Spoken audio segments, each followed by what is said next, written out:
جو بینچ میں بیٹھے ہوئے ججز سوال کر رہے تھے اس کو الیکشن کمیشن آف پاکستان یعنی کہ وہ کہتے ہیں کہ ساڑی اتنے گل ہوگی ہے ٹائپ آف سین. صحیح. کہ ہم نے تو بھائی وہی آرگومنٹ دینے ہیں, وہی بات کرنی ہے جو بس ہمارے پاس ڈائریکشن جو معاملہ طے اسی کے اوپر فیصلہ آ جائے گا.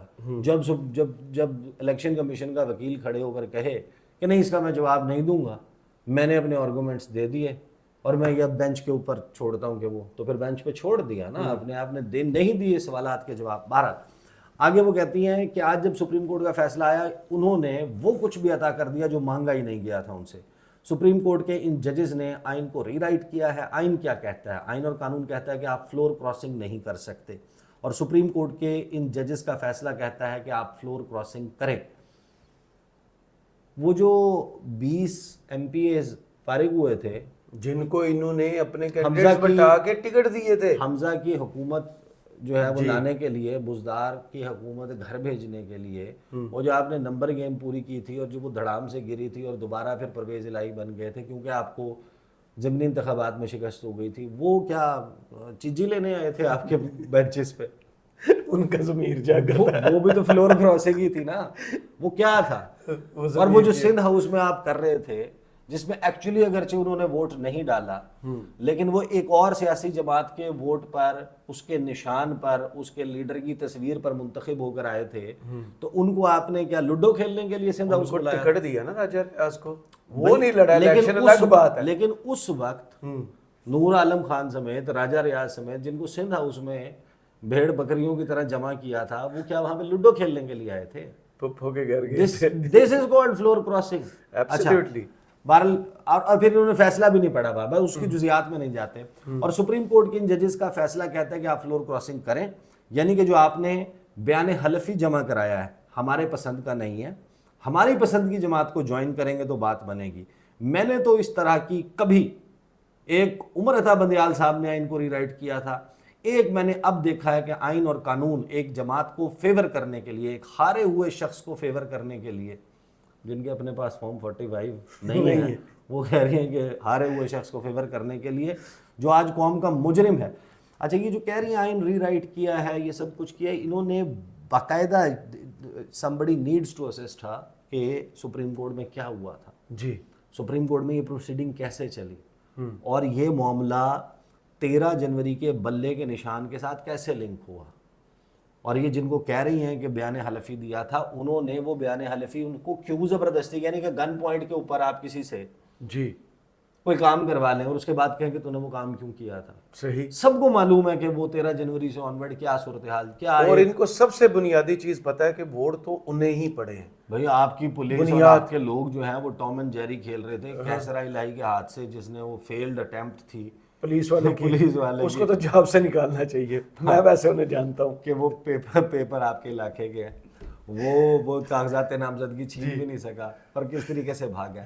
ان لوگوں کو آپ اٹھا رہے تھے, لوگوں کے گھروں میں ریڈ کر رہے تھے, تجویز کنندہ, تائید کنندہ. سلمان اکرم راجہ کے ساتھ آن کیمرہ یہ ہو چکا ہے جیسے پیپر چھینے تھے.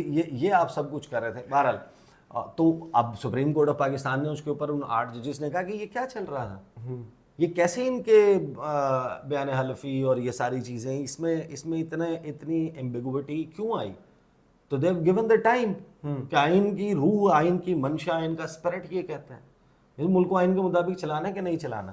آگے وہ کہتی ہیں کہ آج جو قوم کا مجرم ہے, آج جو قوم کو تکلیفیں ہیں, جو مصیبتیں ہم پر آئی ہوئی ہیں بطور ایک ملک, وہ شخص اس کا ذمہ دار ہے. آپ دیکھیں اس کو لانے کے لیے آئین کو ری رائٹ کر رہے ہیں. میں تو مطلب عقل نہیں مانتی ان فیصلوں کو, عقل نہیں مانتی ان چیزوں کو. عقل نہیں, عقل کی کون سی قسم نہیں, عقل لمیٹیڈ ہے, نہیں مانتی کہ یہ تو ان سے تحریک انصاف نے مانگا بھی نہیں جو ان کو مل گیا, ٹرے میں رکھ کر پیش کیا ہے ان کو, اور ان کو کہا ہے کہ 15 دن کے اندر اندر تحریک انصاف کو جوائن کرو. وہ تحریک انصاف جو بطور ایک جماعت پارلیمنٹ میں وجود نہیں رکھتی. یہی تو سب سے بڑی بنیادی بات ہے کہ کس طریقے سے وہ جماعت وجود نہیں رکھے گی پارلیمنٹ میں. یہ جو آپ کام کر رہے ہیں, اگر آپ یہ کامیابی سے کر لیں کہ آرٹیکل 17 کے تحت اس سیاسی جماعت کو بین کر دیں, ایک ریفرنس بھجوا کر, اور سپریم کورٹ اس کو تسلیم کر لے اور وہ direction Election Commission of Pakistan کو بھجوا دے, only then you are right. وہ پارلیمنٹ میں وجود رکھنے کا حق رکھتی ہے کیونکہ آپ نے ان کی جو بیننگ ہے اس کو ایک فکسڈ میچ کے ذریعے 13 جنوری کو کروایا. صحیح. اگر وہ نہ ہوتا تو یہ ہوتی نا. اب آپ اندازہ. اچھا آگے کہتے ہیں کہ وہ تحریک انصاف جو بطور ایک جماعت پارلیمنٹ میں وجود ہی نہیں رکھتی وہ اللہ تعالیٰ کو حاضر ناظر جان کر ایک بیان حلفی جمع کروا چکے ہیں. ان کو کہا گیا کہ نہیں وہ بیان حلفی ٹھیک نہیں ہے, تحریک انصاف کو جوائن کرو. مجھے تو انسان کی عقل دنگ رہ جاتی ہے کہ یہ کون ہے جن کو آج ملک کی ترقی, ملک آگے بڑھتا ہوا اچھا نہیں لگ رہا اور اس کے لیے وہ آئین کو ری رائٹ کر رہے ہیں, یہ ججز کو کہہ رہی ہیں. پھر وہ دوبارہ پرچی دیکھتی ہیں, پھر وہ کہتے ہیں کہ آج خیبر پختونخوا میں 11واں سال ہے ان کی حکومت کو, کیا کر لیا ہے وہاں, ایک سڑک آپ کو نظر نہیں آئے گی, ایک کام نظر نہیں آئے گا. میں ابھی گئی ہوئی تھی خیبر پختونخوا تو میں حیران رہ گئی, جہاں پنجاب ختم ہوتا ہے اور خیبر پختونخوا شروع ہوتا ہے وہاں ترقی ختم ہوتی ہے اور تنزل ہی شروع ہوتی ہے. کب گئی ہیں آپ سب کچھ چھوڑ دیں نا, چلیں 11 سال, چلیں 11 سال. اور لوگوں نے بار بار ووٹ انہیں دیے ہیں. آپ کی حکومت میں کے دور میں پیدا ہونے والے جو لوگ ہیں نا, جب سے آپ کی حکومتیں شروع ہوئی ہیں وہ اب نانا دادا بن گئے جی. تو آپ تو یہ شکوہ نہیں کر سکتے نا کہ تنزلی کہاں سے شروع ہوتی ہے اور ترقی کہاں سے شروع ہوتی ہے. یہ سارا آپ ہی کے دور میں ہوا ہے. بالکل. آپ کا کتنا لمبا عرصہ رہا ہے, تمام آپ کے پاس کتنا کنٹرول اور اختیار رہا ہے. کبھی آپ گودی میں تھے, پھر گودی سے اترے, پھر گودی چڑھ گئے, پھر گودی سے اترے, پھر گودی, اب آج کل پھر گودی میں گرمائش آپ اس کی پوری لے رہے ہیں گود کی, اور پھر آپ باتیں جناب آپ اس قسم کی کرتے ہیں.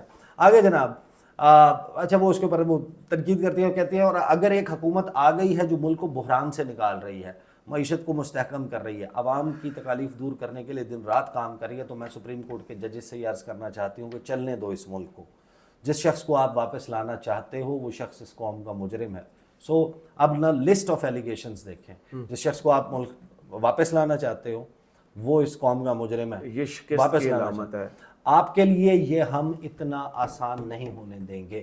لوگوں کے لیے ووٹ روک دیں گے, دھمکی سپریم ججز کو ججز کو کہہ رہے ہیں لائیں گے تو لوگ واپس نہ ووٹ دیں لیکن وہ یہ کہہ رہے ہیں کہ یہ جو آپ کر رہے ہیں یہ فیصلے یہ ہم آپ کے لیے اتنا آسان نہیں ہونے دیں گے. سو اٹس کھلی دھمکی. جو پیپر جس پہ انہوں نے آرڈر لکھنا ہے وہ پیپر چھین لیں گے. کہتی ہیں انشاءاللہ تعالیٰ یہ حکومت 5 سال پورے کرے گی. ویسے جب آپ یہ کہنے لگ جاتے ہیں کہ 5 سال پورے کریں گے, اس کا مطلب یہ ہے کہ تانوں آپ بھی شک پہ گئے. فچ کی رپورٹ دیکھ لے لیٹسٹ جو آئی تھی. اور اگر کسی نے اس کو غیر مستحکم کرنے کی کوشش کی, کسی نے رخ نہ ڈالنے کی کوشش کی, کسی نے سیاسی عدم استحکام لانے کی کوشش کی تو اس کے ساتھ آہنی ہاتھوں کے ساتھ نمٹا جائے گا. اور میڈم ادھر آئینی ہاتھوں سے نبٹنا ہے, کورٹ میں کیس لڑیں آپ. 2017 میں بھی یہ فیصلے ہوئے تھے. ترقی کرتا ہوا ملک ایک پاناما جیسے بدنام زمانہ فیصلے کی وجہ سے غیر مستحکم ہو گیا اور آج تک سنبھلنے میں نہیں آ رہا. تو خدا را اس ملک پر, اس قوم پر رحم کریں. اب پھر ناکامی کا اعتراف ہے اب تک سنبھلنے کا. اور میں عوام سے بھی کہوں گی کہ اس طرح کا جو بھی فیصلہ آتا ہے ہمیں اس کو دھیان سے دیکھنا ہے کہ اس کے پیچھے محرکات کیا ہیں, اس کے پیچھے وجوہات کیا ہیں. آپ کہتے ہیں کہ ہم اپنے ضمیر کے مطابق فیصلے کرتے ہیں, آپ کو ضمیر کے مطابق فیصلے نہیں کرنے ہوتے, آپ کو آئین اور قانون کے مطابق فیصلے کرنے ہوتے ہیں. اگر آپ کا ضمیر بکا ہوا ہے, ججز کو کہہ رہی ہے, تو ہم کیا کر سکتے ہیں. ملک قیوم مرحوم یاد آ گئے. اور جہاں آپ اپنے ضمیر کے مطابق فیصلے کرتے ہیں جو کہیں لنکڈ ہوتا ہے تو آئین اور قانون کا قتل ہوتا ہے. اور یہ ملک کی حالت ہوتی ہے جو ہے, آپ ذمہ دار ہیں ملک کی اس حالت کے. تو میں عوام سے یہ ریکویسٹ کرنا چاہوں گی کہ آپ اپنی آنکھیں اور کان کھلے رکھیں, اپنے دوست اور اپنے دشمن کو پہچانیں. بہت ہو گیا, یہ اچھا مشورہ ہے. 76 سال ہو گئے ہم انہی چیزوں میں الجھے ہوئے ہیں. ان کو یہ سمجھ نہیں آ رہی کہ عوام اور کے آنکھیں اور کان ابھی بھی اب تو وہ دیوار کے پار دیکھ لیتے ہیں, اب وہ کھلے ہوئے ہیں. اسی وجہ سے آپ کو یہ پرابلم ہے, اسی لیے آپ کے فارم 47 پھولے ہوئے ہیں. پھر آگے کہتے ہیں کہ اب یہ مزید نہ برداشت ہوگا نہ کرنا چاہیے. ایک جماعت جس کا کام فتنہ پھیلانا ہے, انتشار پھیلانا ہے, لڑائی جھگڑا کرنا ہے, پتہ نہیں وہ کدھر سے لانچ ہوئے ہیں, کدھر سے ان کو پیسہ آتا ہے, اور پھر وغیرہ وغیرہ. یہ ہے وہ سیٹ آف ایلیگیشنز. اور پہلا یوں سمجھیں کہ اوپننگ فرسٹ اننگز جی, جو اس نئی ٹیم نے, جو ابھی تک ناقابل شکست ہے, اس نے جس جج کا گھر دیکھا نظر لگ گئی, اس گھر کو تباہ کر دیا. صحیح. تو اب دیکھتے ہیں کہ جسٹس منصور علی شاہ اور ان کے ساتھ جو دیگر ججز ہیں ان کے حوالے سے یہ ناقابل شکست ٹیم اتری ہے. تو یہ تو میں آپ کو بتا رہا ہوں کہ یہ اگلے 8-10 دن 15 دن میں کوئی بھی بہت بڑا جسے کہتے ہیں نا پھاکا ہو سکتا ہے، جس کا اشارہ باقی لوگ بھی، بہت سارے لوگ حکومت میں بیٹھے ہوئے لوگ کر رہے ہیں، وہ باتیں بھی کر رہے ہیں، لیکن دس از ڈائریکٹ کنفرنٹیشن، اور سیاسی زلزلوں کے لیے تیار رہیں۔ صحیح، بہت شکریہ عیسیٰ نقوی آپ کے تجزیے کا۔ کمنٹس باکس میں ضرور بتائیے ویڈیو آپ کو کیسی لگی۔ اجازت دیجیے، اللہ حافظ۔